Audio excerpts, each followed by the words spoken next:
광야 길을 지날 때라고 하는 이런 주제를 가지고 함께 말씀의 은혜를 나누려고 합니다. 우리가 중요한 일을 앞에 두고 문제가 생기게 되면 대다수의 많은 사람들은 당황할 수밖에 없습니다. 그런데 그런 문제가 혹시라도 일어날 것을 위해서 대비해 두고 있다면 그런 문제가 일어난다 할지라도 당황하지 않을 수 있는 것입니다. 그렇기 때문에 우리가 살아가면서 내가 어떤 일을 만날는지 그것을 대비할 줄 아는 지혜가 있다면 이 불안하고 염려가 많은 세상에서 좀 더 당황하지 않고 대처할 수 있지 않을까, 이런 생각을 가져보게 됩니다. 지난 25일 하기 올림픽 있죠. 2020년 동경 하기 올림픽이 1년 늦추어서 시작이 되었습니다.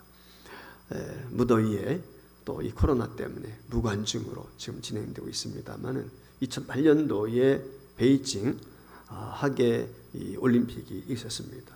그때 미국의 유명한 수영 선수였던 펠퍼스라고 하는 사람이 세계 신기록을 세우게 되는데 그 200m 결선에서 이 친구가 보인 행동이 이슈가 된 적이 있었습니다. 이 친구가 200m 이 내용 수영에서 신기록을 세우고 나왔는데 갑자기 이 친구가 물에서 나오자마자 짜증스러운 표정을 지으면서 자신이 차고 있던 물안경을 집어 던져버리고 말았습니다. 그리고 잠시 뒤에 자신이 세계 신기록을 세웠다는 전광판에 표시를 보고도 그렇게 크게 기뻐하지 않고 라카룸으로 들어갔습니다.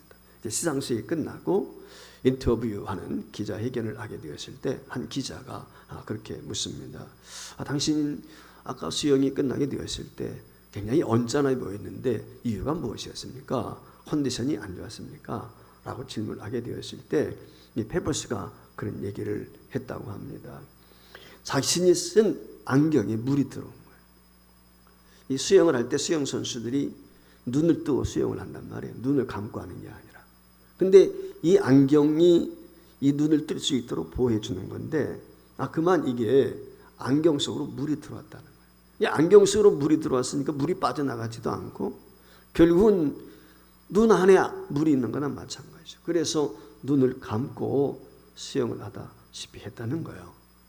그때 그 기자가 또 질문하기를, 그런데 어떻게 당신은 그와 같이 끝까지 경주할 수 있었고 세계 신기록을 세울 수 있었습니까?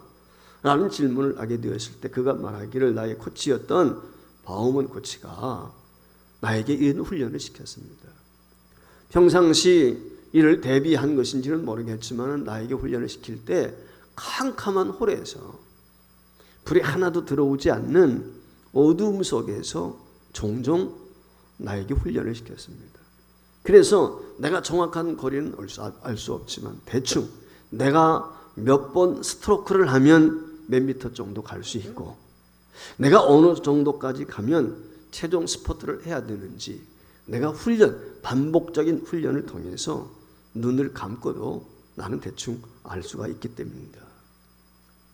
결국 이 펠퍼스라고 하는 사람은 물안경 속에 물이 들어와 앞을 보지 못하는 상황에서도 세계에서 가장 큰 무대인 올림픽에서 세계 신기록을 세우고 금메달을 걸 수 있었던 원동력은 다른 데 있지 않았습니다. 평상시 때 혹시라도 몰라서 라고 하는 생각을 가지고 코치의 지시에 따라서 대비한 훈련을 할 수 있었기 때문이라고 하는 것입니다. 우리가 세상을 살다 보면 때때로 생각지도 못한 어려움을 경험할 때가 있습니다. 근데 사실 고난은 우리에게 어려움만 주고 끝나는 것이 아니라 우리를 단련하기도 합니다. 그래서 이 고난을 연단이다, 그렇게 이야기할 때도 있죠. 그러면 왜 고난이 연단이라고 말할 수 있습니까?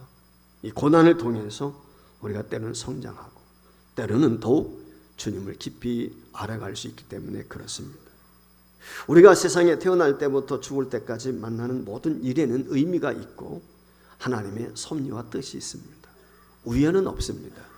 크고 작은 일들을 내가 경험하게 될 때 특별히 우리 믿는 성도들은 명심해야 될 것이 이게 하나님의 섭리고 뜻이다 라고 하는 걸 기억해야 됩니다.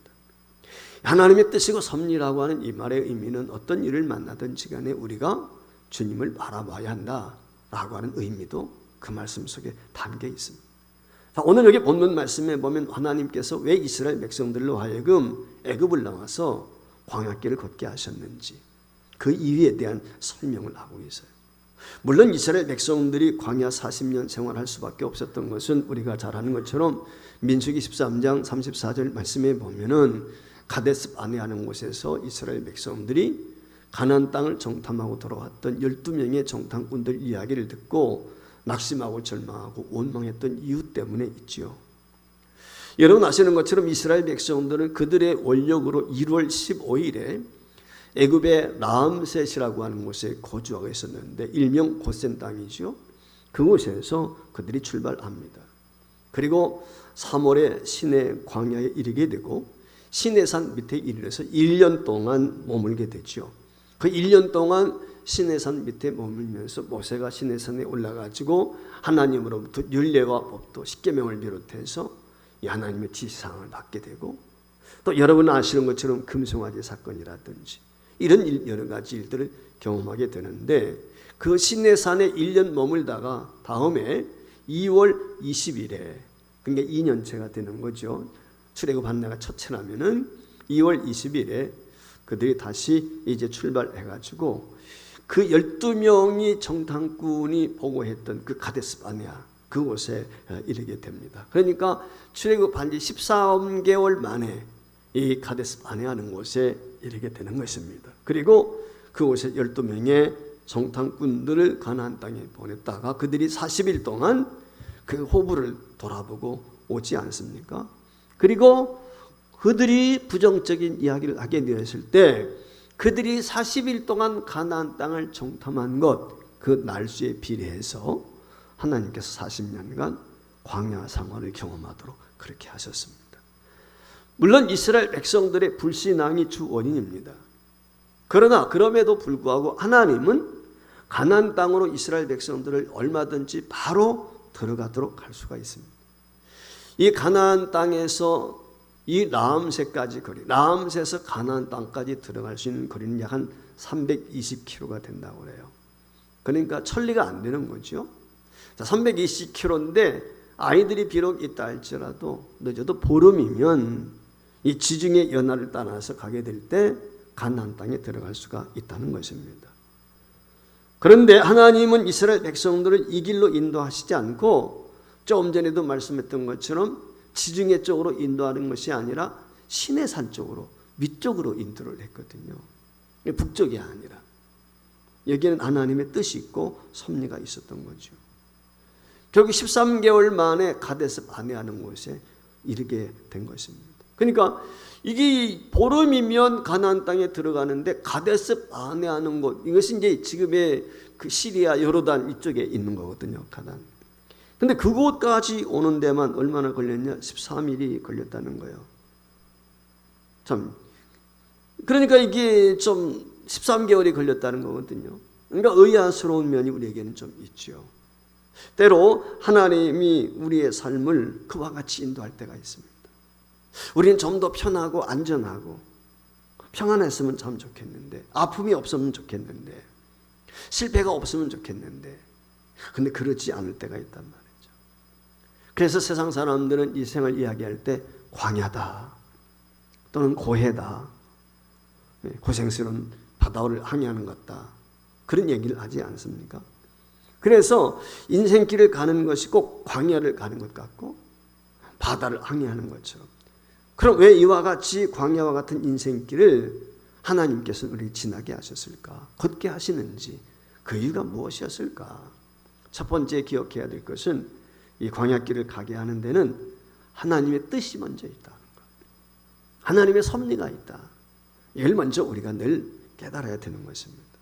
자, 본문 2절과 3절 말씀에 보면 광야길을 하나님께서 이스라엘 백성들로 하여금 걷게 하신 두 가지 큰 이유를 이야기합니다. 먼저 2절 말씀에 보면 이렇게 이야기해 하나님이 이스라엘로 광야길을 가게 하신 이유가 있는데 이스라엘이 하나님의 계명을 지킬 것인지 아닌지 시련을 주어서 시험해 보게 하는 거죠. 그러니까 순종 여부를 알아보기 위해서 하나님이 고난을 허락하셨다. 광야길을 허락하셨다. 이게 첫 번째. 그 다음에 두 번째는 3절에 나오는데 이스라엘을 낮추시고 굶주리게 하다가 만나를 주셔서 먹게 하신 이유가 있는데, 이게 뭐예요? 사람이 떡으로만 살 것이 아니라 하나님의 모든 말씀으로 살아야 한다. 이 말의 의미는 내 힘, 내 능력으로 사는 것이 아니라 인간이라고 하는 것은 하나님의 은혜로 사는 것이다. 이걸 가르쳐주기 위한 것이라는 거예요. 이렇게 하나님이 이스라엘 사람들을 광야길을 지나게 하는 데는 분명한 이유가 있습니다. 뜻이 있단 말이에요. 즉 고난은 의미가 있다. 하나님의 섭리가 있다. 오늘 저와 여러분도 광야길을 지날 때가 있습니다. 그것이 물질의 광야가 될 수도 있고 건강의 광야가 될 수도 있습니다. 힘들고 어려운 길을 간단 말이죠. 예수님께서 어느 날 제자들과 더불어서 길을 가십니다. 그때 날 때부터 눈먼 소경을 만나게 돼요. 요한복음 9장에 보면 그 소경을 만나게 되었을 때 예수님의 제자들이 예수님께 이렇게 묻습니다. 선생님, 저 사람이 맹인으로 태어난 것이 누구의 죄 때문입니까? 자신의 죄 때문입니까? 아니면 조상죄입니까? 부모의 죄 때문입니까? 질문을 해요. 왜냐하면 그 시대에 이와 같이 불구자로 태어난다고 하는 것은 저주를 받았다, 죄의 결과다 라고 인식들을 했기 때문에 그래요.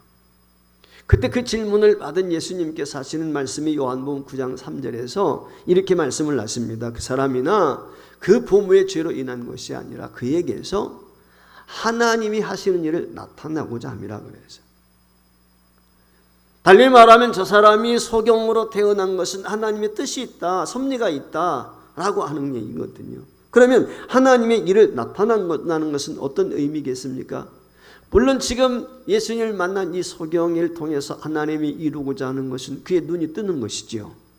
예수님을 만나는 것이죠. 예수님 만났으니까 눈이 떴단 말이에요. 이게 하나님의 일이죠. 그런데 우리가 한번 생각해 보시면 그 시대에 맹인이 이 한 사람뿐이었겠어요? 아니죠. 수없이 많죠. 그러면 다른 맹인들은 어떻게 되는 것입니까? 단순히 맹인들이 하나님의 일을 나타나기 위해서 그렇게 되었다, 예수님의 말씀이 그렇다면 그 모든 맹인들, 예수님을 만나지 아니한 맹인들일지라도 다 나아야, 고침을 받아야, 치료받아야 그게 당연한 것이죠. 하지만 이 맹인 외에는 어떤 맹인도 치료받았다, 그런 기사가 없거든요. 이 말이 어떤 의미가 있을까요? 비록 맹인을 할지라도 자신이 하나님의 영광을 드러내는 삶을 살겠다고 믿음으로 살면 또한 하나님의 일을 자신을 통해서 이루신다. 그걸 우리에게 보여주는 거예요. 이 화곡동 옆에 등촌동이 있죠. 강서구에. 그 등촌동에 가게 되면은 실로암 안과병원이 있어요. 그 실로암 안과병원의 원장이 김선태 목사님이세요. 아마 지금 나이가 90이 다 돼갈 것 같은데, 이분이 그 안과병원, 신라 안과병원 곽선희 목사님 비롯해서 이분이 교회가 교회의 헌금으로 순수하게 세워진 것이고, 그래서 무료로 개안 수술도 해주고 뭐 이렇게 하거든요. 근데 이분이 원래 태어날 때부터 소경이 아니었어요. 6.25 전쟁이 터지고 나서 휴전이 됐을 때 친구들과 놀다가 폭탄을 맞은 거예요. 불발탄이죠. 그게 터지면서 파편에 의해서 눈이 그만 실명을 하게 된 것입니다. 얼마나 저주스럽겠어요, 자기 삶이. 그때 예수님을 만나서요, 하나님을 믿게 된 거예요. 이 꼬마가 하나님을 믿고 예수님을 만나게 되었을 때 요한복음 9장에 있는 이 말씀을 그가 깨닫게 된 것입니다. 나를 통해서 하나님이 하시고자 하는 일, 하나님의 영광을 드리는 일. 그래서 이 사람은 절망하지 않고 공부했습니다. 대학까지 나오고 신학대학까지 나와서 목사가 되었고, 그 시각장애인들을 위해서 헌신학으로 다짐하고, 그것이 하나님의 뜻이고 나를 쓰시기 위한 하나님의 섭니다. 나를 이렇게 불구자 만드신 하나님의 뜻이 계시다. 감사함으로 주어진 사역을 감당하게 되었을 때 오늘날과 같은 수많은 시력장애인들에게 빛을 찾게 하고 위로와 위안을 주는 신람 안과병원을 지금까지 몇십 년 동안 운영해 오고 있다는 사실이죠. 이게 바로 하나님의 영광이에요. 이게 하나님의 뜻입니다. 오늘 우리도 많은 아픔을 당합니다. 물질로 인해서 건강 때문에, 사람 때문에, 가족 식구들 때문에 고난의 터널을 지날 때가 있단 말이죠. 그 어려운 이유가 어디에 있을까? 그 이유는 다른 데 있지 않아요. 고난을 통해서 하나님을 붙들라는 거예요. 하나님을 의지하는 거예요. 하나님 믿고 살라는 거예요. 의인은 믿음으로 사는 거예요. 이 점을 우리가 명심해. 믿음으로 살아 어려움을 극복하고 고난을 극복하는 모습을 세상에 너희들이 보여주어라. 물질로 계속 어려움을 당하고 병이 고쳐지지 않아도 우리는 물질로 사는 존재가 아니고 건강하기 때문에 감사하며 사는 존재가 아니라 믿음으로 사는 존재다. 이 코로나 시대에 저와 여러분이 명심해야 될 것, 하나님의 영광을 가리지 않는 것이 뭐예요? 코로나 때문에 두려워하고 그것 때문에 염려 걱정하는 게 아니에요. 사람 누구나 병들고 죽어요. 나사로 다시 살았지만 죽었어요. 38년 된 환자 고침받았지만 또 병들어 죽었단 말이에요. 죽게끔 됐어요. 근데 뭐가 두렵습니까? 뭐가 무섭습니까? 뭘 그렇게 걱정하십니까? 믿음으로 사는 거예요. 믿음으로. 이게 중요한 것이죠. 오늘 성도들이 무엇을 보여줘야 됩니까? 코로나라고 하는 이 어려움 속에, 두려움 속에 있는 백성들에게 의인은 믿음으로 산다. 이걸 보여주는 거예요. 다른 데 있지 않습니다. 이게 중요한 것이죠. 여러분, 요한복음 9장에 나오는 맹인 고침받았습니다. 감사한 일입니다. 그러나 설령 그가 고침받지 못했다 할지라도 우리가 기억해야 될 것은 뭐냐면 주님 붙들고 사는 거예요. 암에 걸려 죽을 수 있죠. 어떤 사람은 치료받죠. 여러분, 치료받으면 하나님의 은혜고 죽으면 은혜가 아닙니까? 여러분, 치료받고 난 사람이 영원히 사나요? 또 죽어요. 병들어서. 사나 죽으나 우리는 주의 것이에요. 중요한 건 내가 죽든지 살든지 어떤 상황이 있든지 건강하든지 병이 들었든지 가난하든지 부유하든지 문제는 주님 붙드는 거예요. 하나님 의지하는 겁니다. 맹인이어도 믿음으로 소망 가운데 살아서 세상 가운데 예수 그리스도를 나타낼 수 얼마든지 있는 것이죠. 꼭 맹인이 눈을 떠야만 하나님의 영광을 나타내는 건 아닙니다. 우리가 이걸 알아야 돼요. 저와 여러분 항상 광야길을 지납니다. 어려움 있습니다. 말은 안 했지만 어려움 없는 사람 어디 있어요? 다 있습니다. 우리 성도들 가운데도 제가 모르면 여러분들은 더 모르지요. 남은 눈물들이 있어요. 고통이 있어요. 아픔들 다 있습니다. 방송에 나와가지고 그렇게 사람들 웃기는 사람들, 연예인들 한번 보세요. 걱정이 없을 것 같잖아요. 늘 기쁘고 행복하고. 그런데요, 의외로 방송하는 사람들 중에 공황장애를 앓고 있다는 사람들 많이 듣죠. 코미디언들 얼마나 사람 웃겨요. 그런데 뭐 이름을 대서 안 됐지만 김수근 씨를 비롯해가지고 많은 사람들이 공황장애 알아요. 박형돈이 이런 다 공황장애 앓고 있단 말이에요. 약 먹어야 돼요. 지금도 약 먹고 있어요. 그들이 뭐 때문에 그럴까요? 한마디로 말하면 남들이 볼 때는 행복해 보이는 사람들이지만 나름대로 다 눈물 있고 고통 있고 아픔이 다 있는 거예요. 이런 모습, 사람들에게 재미를 주고 유쾌하게 했던 연예인들 가운데 자살한 사람들이 왜 그렇게 많습니까? 우울증 환자들이거든요. 많아요, 그런 사람들이. 여러분, 하나님이 우리에게 이렇게 광야길을 가게 하는 것은 어려움을 주시는 데는 분명한 하나님의 뜻이 있다. 물론 우리는 하나님이 왜 이렇게 우리를 어려움을 주시는지 그 뜻을 알지 못할 때가 많이 있죠. 하나님의 뜻을 알지 못하게 되면 우리는 원망할 수밖에 없고 불평할 수밖에 없는 그런 존재예요. 그러나 저와 여러분이 이 고난과 시련과 역경 가운데도 이 광야길을 지나면서도 한 가지 명심해야 될 것은 주님을 믿는 거예요. 하나님을 의지하는 거예요. 그 믿음이 있으면 감사할 수 있어요. 그게 무엇입니까? 이사야 41장 10절 말씀에 보면 이사야 선지자를 통해서 우리에게 이렇게 권면해요. 두려워하지 말라. 내가 너와 함께함이라. 놀라지 말라. 나는 네 하나님이 됨이라. 내가 너를 굳세게 하리라. 참으로 너를 도와주리라. 참으로 나의 의로운 오른손으로 너를 붙들어 주리라.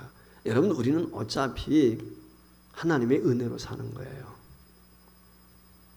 하나님 때문에 사는 거예요. 여러분, 이거 잊지 않았으면 좋겠어요.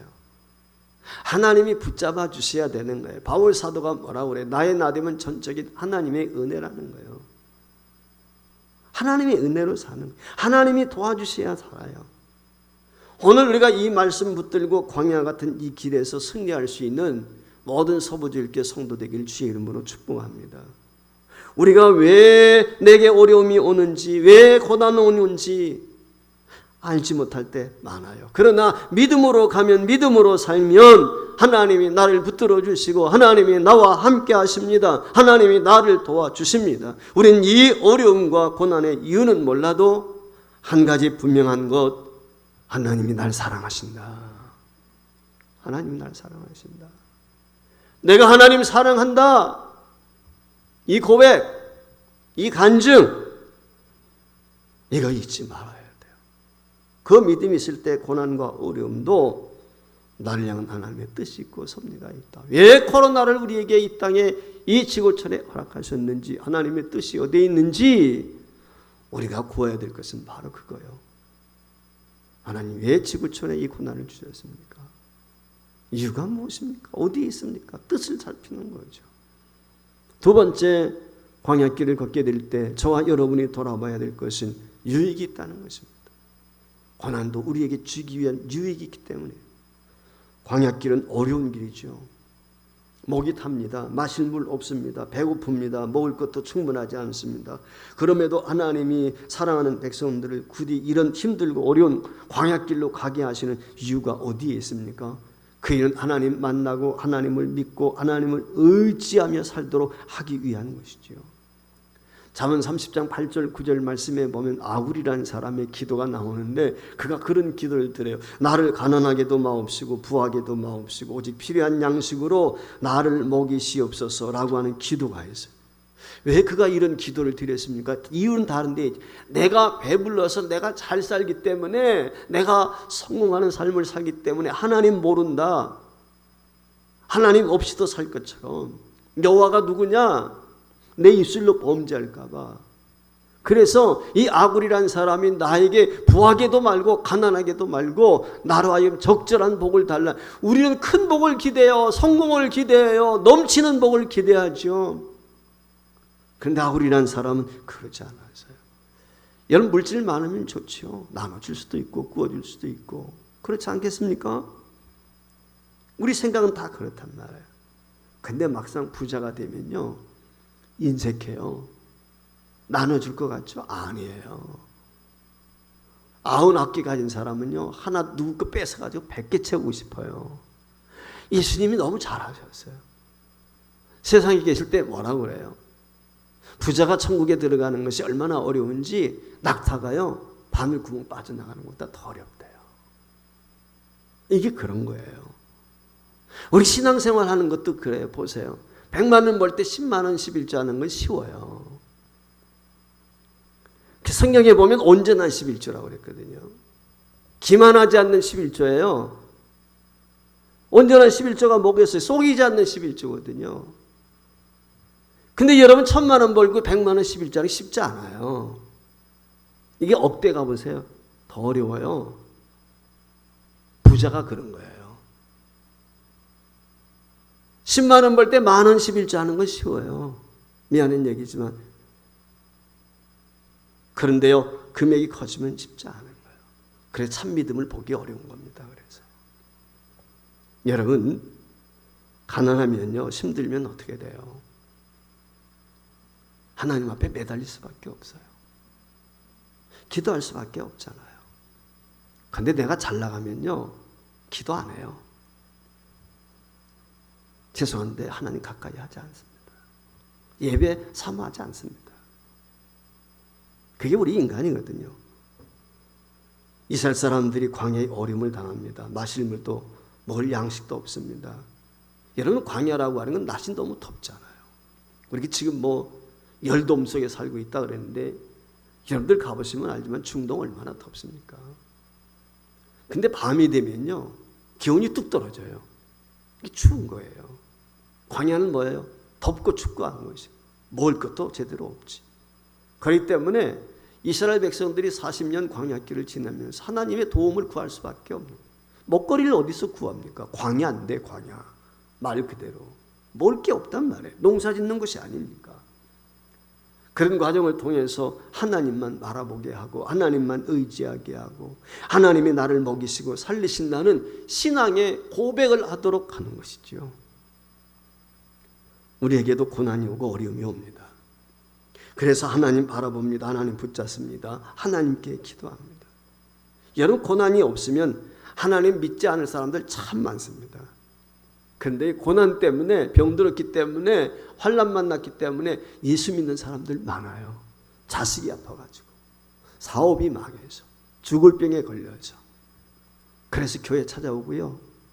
열심히 신앙생활하다가 낙심하고 오히려 세상 가운데 빠졌던 사람들 가운데에도 하나님의 의도 터지고 하나님의 징계를 경험하고 그러면서 다시 돌이키는 경우도 수없이 우리가 주변에서 보지 않습니까? 사랑하는 여러분, 고난이 없으면 하나님 믿지 않는 사람이 많을 뿐만 아니라 믿는다 하면서 형식적일 때가 많습니다.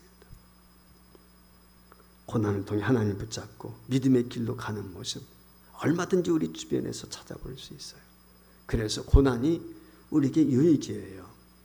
시편 기자는 119편 71절에서 내가 고난 당하기 전에는 그릇 행하였더니 이제 내가 고난을 경험하면서 내가 주의 윤례와 법도를 배우게 되었다는 거예요. 이 말이 뭐예요? 하나님 진짜 만난 거죠. 고난을 통해서 진짜 하나님을 경험한 거예요.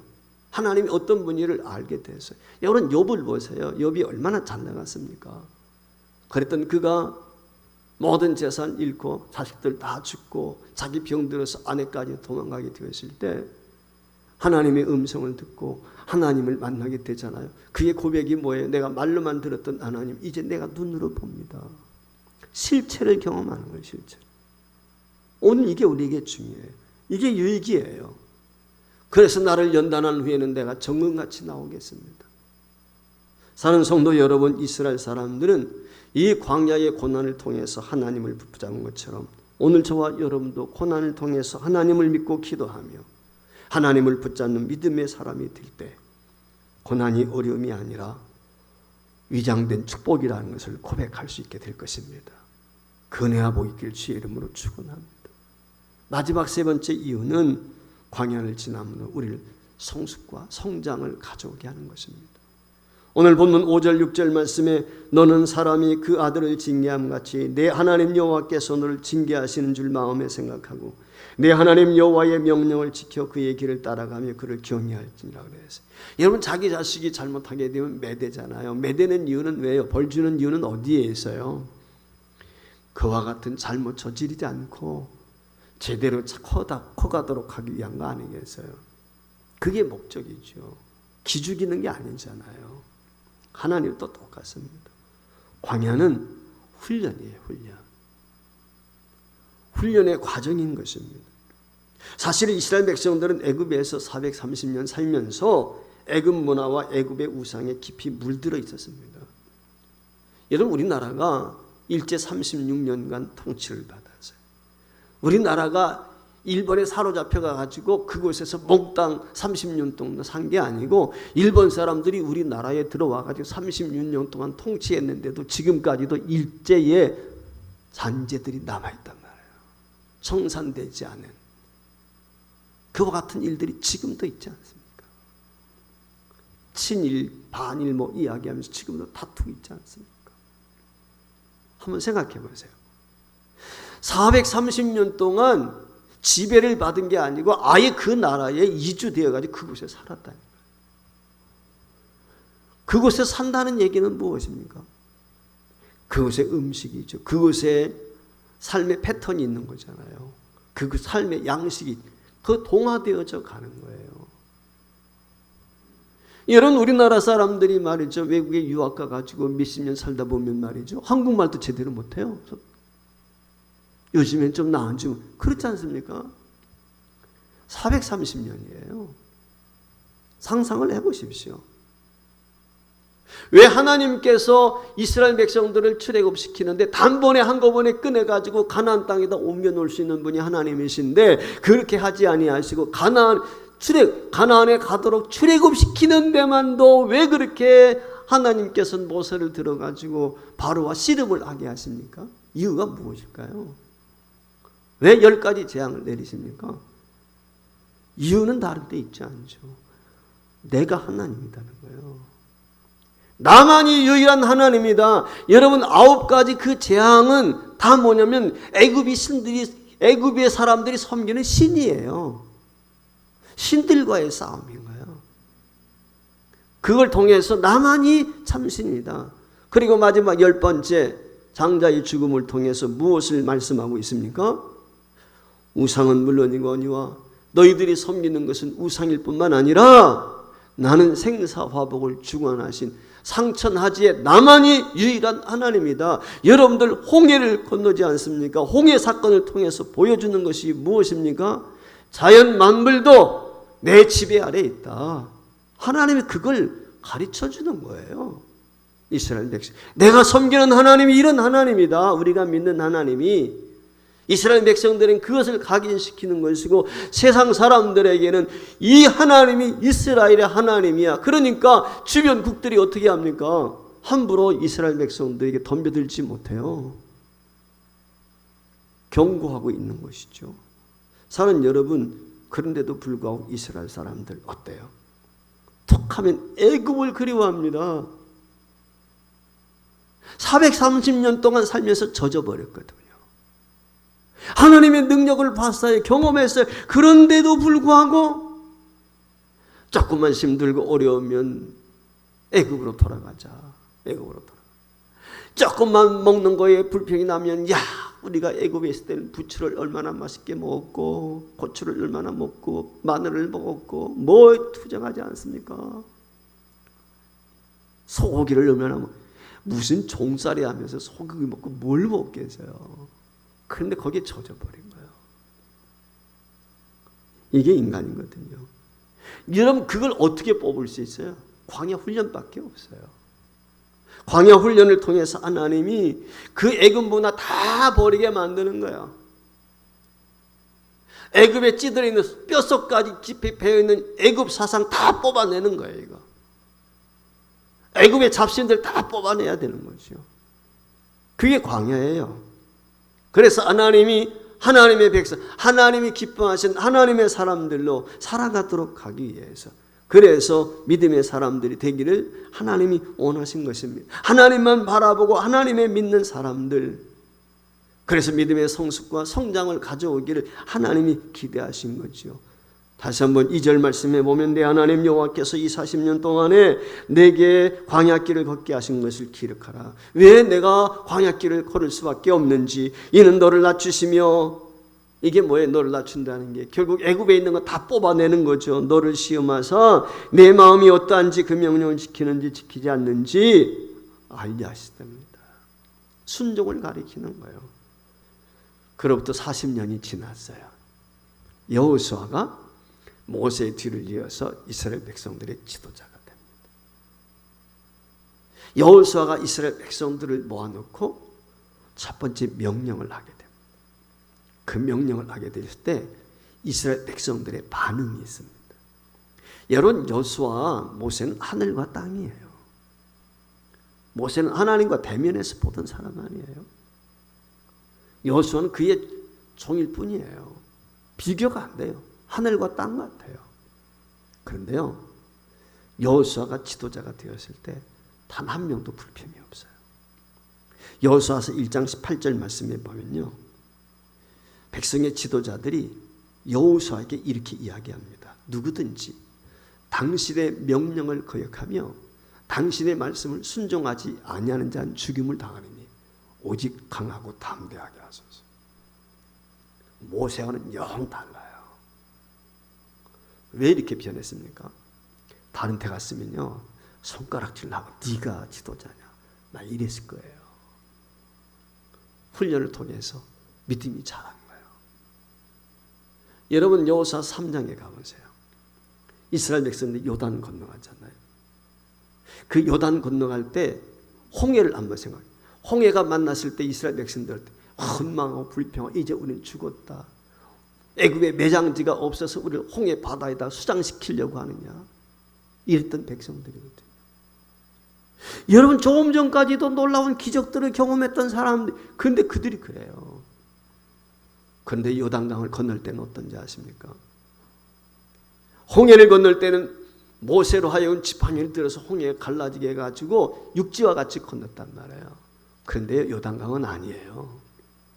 요단강은요 제사장으로 하여금 하나님의 법궤를 매게 하고 그 법궤를 맨 제사장을 따라서 이스라엘 백성들이 들어가요. 어디로? 물속으로 들어가요. 물속으로 들어갑니다. 요단강이 지금 흐르고 있는데 법궤를 맨 제사장이 발을 딱 디디면 흐르던 물이 갈라지는 거예요. 쩍쩍쩍 갈라져서 완전히 홍해를 지날 때하고 요단을 건널 때는 달라요. 여러분 그 요단을 건너라고 하는 법궤를 메고 건너라고 했을 때 제사장들이 나는 못합니다. 백성들이 나는 못 따라갑니다. 그럽니까? 안 해요. 다 군말 없이 따라가요. 군말 없이. 그것뿐 약과예요. 그들이 요단강 건넌 다음에 길갈에 진을 치고 여러분 아시는 것처럼 할례를 해가고 나서 무엇합니까? 여호수아서 6장에 가보게 되면 여리고성 점령하거든요. 그 여리고성 점령할 때 어떻게 해요? 하나님께서 명령하길 이스라엘 백성들로 하여금 여리고성을 매일같이 일주일 동안 돌라고 그랬잖아요. 하루 돌고 이틀 돌고. 여러분 아무런 변화도 없어요. 다른 때 같았으면 원망 많이 했을 것입니다. 아니 이렇게 한다고 여리고성이 무너집니까? 여기저기서 불명들이 팍 튀어나왔을 거예요. 그런데요 단 한마디도 불평하는 사람이 없어요. 원망하는 사람이 없어요. 어떻게 이렇게 됐습니까? 광야길의 연단을 통해서 그들이 하나님만 바라보게 되고 믿음의 성숙을 가져오게 된 거죠. 때로는 하나님이 우리에게 고난을 허락하실 때가 있습니다. 이런 과정을 통해서 기도하게 만들고 하나님을 더욱 의지하게 만들고 하나님을 붙들게 만들고 그래서 저와 여러분이 성숙한 믿음의 사람으로 세워지길 원하시는 거죠. 그동안 한국 교회가 교회답지 못했습니다. 성도가 성도답지 못했습니다. 코로나는 우리를 교회되라고 하시는 주님의 훈련의 코스예요. 성도다운 성도로 살라고 하는 주님의 초청장이에요. 두려워할 이유 없습니다. 염려할 이유 없습니다. 이 코로나 광야를 지나면서 저와 여러분이 해야 될 것이 있다면 하나님 붙드는 거예요. 기도를 회복하는 거예요. 이런 때일수록 예배를 회복하는 겁니다. 헌신과 봉사를 새롭게 하는 것입니다. 이 일로 인해서 우리 믿음이 성숙하고 인격이 성숙하도록 하나님 은혜를 구하며 우리 스스로를 돌아봐야 돼요. 지금은 절반된 것 같은데 살아온 기적, 살아갈 기적이라고 하는 책이 있습니다. 그림에 보는 책입니다. 이 책은 2009년도 만 56세로 일기를 세상을 떠난 고 장영희 교수가 쓴 책입니다. 이 장영희 교수는 1952년도에 태어났는데 태어난 지 1년이 지나고 나서 소아마비에 걸립니다. 양쪽 다 제대로 쓸 수 없는 장애인 됩니다. 지금이야 많이 좋아졌지만 지금도 어려움이 있는데 옛날에 장애인으로 살아간다는 것은 정말 많은 편견과 차별과 싸워야 했습니다. 그런데 이 차별과 편견을 이기고 어렵게 서강대학교를 졸업합니다. 그리고 대학을 졸업하고 나서 1985년 뉴욕 주립대학에서 영문학 박사학위를 받습니다.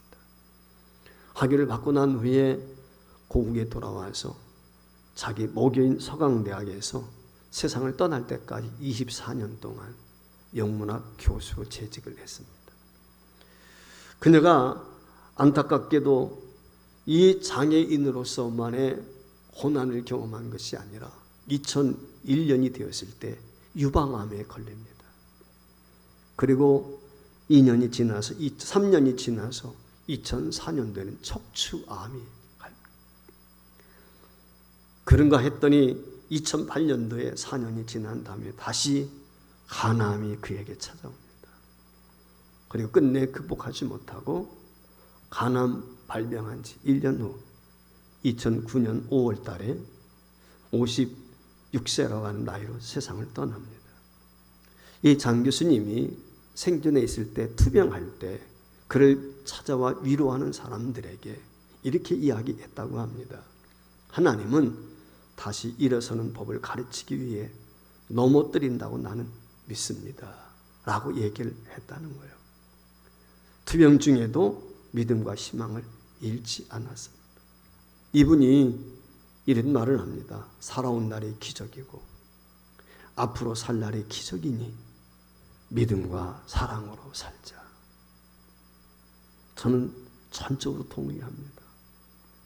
저는 살아온 날이 기적이었고 그리고 제 앞에 어떤 일이 놓일지 모르지만 저는 살아갈 날도 기적이라고 생각해요. 여러분, 바울 사도가 어떻게 내가 자족하기를 배웠다고 합니까? 그냥 교만했던 사람 아닙니까? 누구보다도 잘났던 사람 아닙니까? 그러나 그는 그리스도의 흔적을 가진 사람이었어요. 이 말은 수많은 고난과 환난을 경험했던 사람, 광야를 통과했습니다. 그의 고백은 나의 나됨은 전적인 하나님의 은혜로라. 뿐만 아니라 나는 풍부에 처할 줄도 비천에 처할 줄도 건강할 때도 병들었을 때도 내가 자족하는 걸 배웠다. 이게 성숙한 믿음의 사람의 고백 아니겠습니까? 사랑하는 성도 여러분, 그렇습니다. 우리가 이제까지 살아온 것도 주님의 은혜입니다. 그리고 우리가 이제 살 날도 주님의 은혜로 사는 것입니다.